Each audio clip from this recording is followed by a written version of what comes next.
नरेंद्र मोदी 3 दिन के ट्रिप के ऊपर जो है वो 2-3 इम्पोर्टेंट मुल्कों में निकले हैं। सीसी ने एयरपोर्ट पर रिसीव किया, बहुत वार्मली वेलकम किया। हमारे सामने पिक्चर्स आ रही हैं जिसमें वो गले मिलते हुए, दूर से ही जिस तरह आप एक तरीके से भाग के गले मिलते हैं वैसे दिखाई दे रहे हैं तस्वीरों में, हंसते हुए, खिलखिलाते हुए। अच्छा, कि जो साइप्रस है इंडिया के लिए बड़ा मैटर करता है। साइप्रस इंडिया के लिए बड़ा मैटर करता है। वो कैसे? खास तौर पर तुर्की को ध्यान में रखते हुए लिया जा रहा है। दरअसल साइप्रस उस तुर्की को बर्बाद करने के लिए बेहद जरूरी है जिस तुर्की ने पाकिस्तान को हथियार दिए हैं।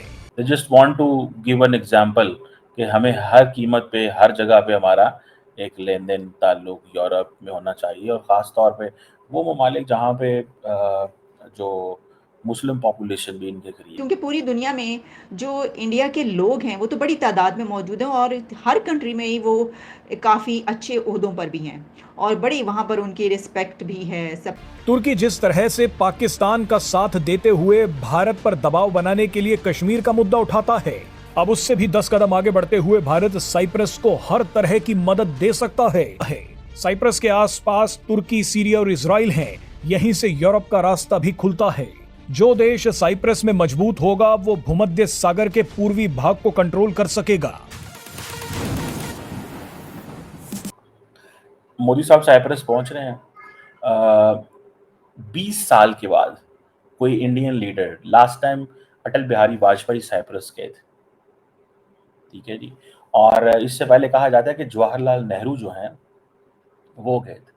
और उस वक़्त की जो जवाहरलाल नेहरू ने भी जो एक ओल्ड कनेक्शन है वो बिल्ड किया, particularly non aligned movement NAM का जो कनेक्शन है वो बिल्ड किया था।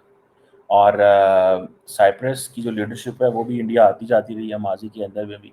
और अभी इंडिया की तरफ से कहा जाता है कि बहुत सारे लीडर्स वहाँ पे गए। इंदिरा गांधी गई हैं, फिर उसके बाद वाजपेयी साहब गए थे, फिर प्रेसिडेंट पटेल गए थे 2009 में, प्रेसिडेंट रामनाथ कोविंद 2018 में गए थे, जो पिछले प्रेसिडेंट थे। जयशंकर साहब 2022 में गए हैं।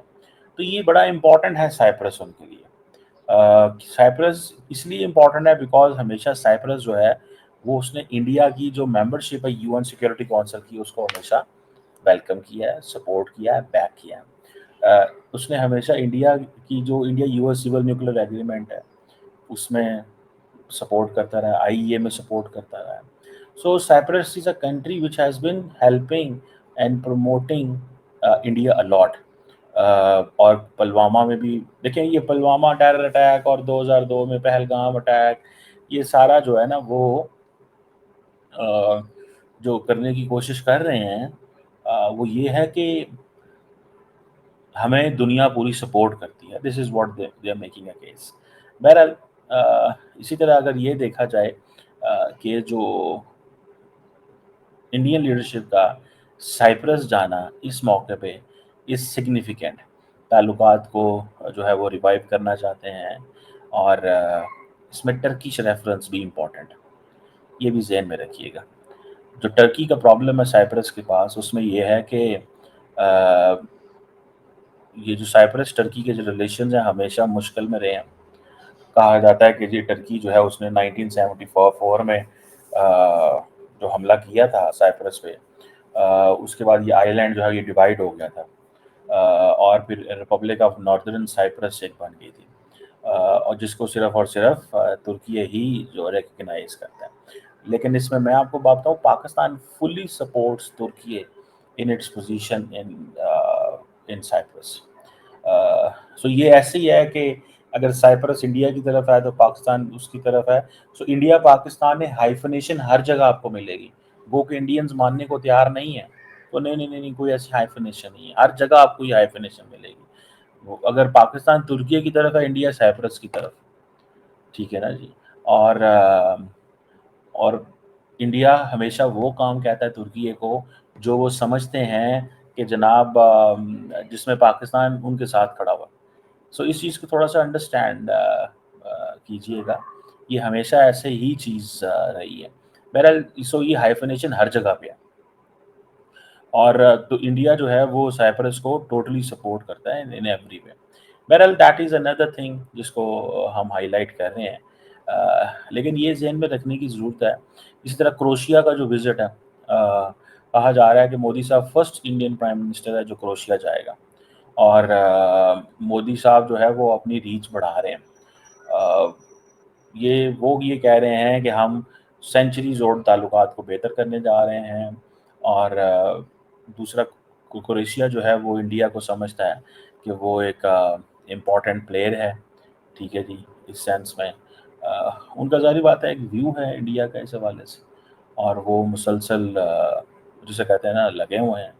सो मुझे ऐसा लगता है कि ये इंडिया यूरोप के साथ एक लार्जर कनेक्शन बिल्ड कर रहा है। Croatia is just all that, एक लार्जर कनेक्शन बिल्ड करना चाहता है कि हमारे यूरोप के हर मुल्क के साथ ताल्लुकात, ठीक है जी। This is what I think India wants, कि हमारा जो जिसे कहते हैं ना जो रिलेशनशिप है वो सिर्फ ये नज़र नहीं आना चाहिए कि हम सिर्फ एक मुल्कों के साथ है। हमारा ताल्लुक हर एक मुल्क, ये जो लॉजिक इंडिया की है, मैं उस लॉजिक को देखते हुए बता रहा हूँ कि मोदी साहब जो हैं वो ज़ाहिर बात है इस चीज़ को मेक श्योर करना चाहते हैं कि हर कीमत के अंदर एट एवरी कास्ट ये मेरा पता चले कि मैंने इंडिया की जो फॉरेन पॉलिसी है उसको मैंने डायनामिक बनाया। ये मोदी साहब का इज़ अ ड्रीम, ये उनका एक ड्रीम है जिसके ऊपर वो काम करना चाहते हैं और काम कर रहे हैं। जय हिंद दोस्तों, आपका फास्ट नॉलेज फैक्ट में स्वागत है। प्रधानमंत्री नरेंद्र मोदी अपने 3 देशों के दौरे के पहले चरण में साइप्रस पहुंचे। हवाई अड्डे पर उनका गर्मजोशी से स्वागत किया गया। यह दौरा कूटनीतिक नजरिए से बेहद अहम माना जा रहा है, खासकर ऐसे समय में जब भारत वैश्विक मंच पर अपनी रणनीतिक भूमिका को मजबूत कर रहा है। प्रधानमंत्री मोदी का यह दौरा सिर्फ औपचारिकता नहीं बल्कि भारत की वैश्विक रणनीतिक सोच का हिस्सा है। दोस्तों, 2 दशकों में भारतीय प्रधानमंत्री का यह साइप्रस दौरा है। तुर्की भारत के साथ बढ़ते संबंधों से खुश नहीं है। मोदी जी शिखर सम्मेलन के लिए कनाडा जाने से पहले साइप्रस पहुंचे हैं। पाकिस्तान के साथ बढ़ते मनमुटाव के बाद यह भारतीय प्रधानमंत्री पहली विदेश यात्रा है। दोस्तों, साइप्रस इसलिए खास माना जा रहा है क्योंकि उसके बॉर्डर तुर्की से लगते हैं और वह दोनों काफी बड़े दुश्मन माने जाते हैं। तुर्की जो हमेशा से पाकिस्तान से साथ देता आया है, वहीं अब भारत भी साइप्रस का साथ देने में कोई कमी नहीं छोड़ेगा और तुर्की के खिलाफ अपने महत्वपूर्ण भूमिका को निभाते हुए उसका साथ देगा।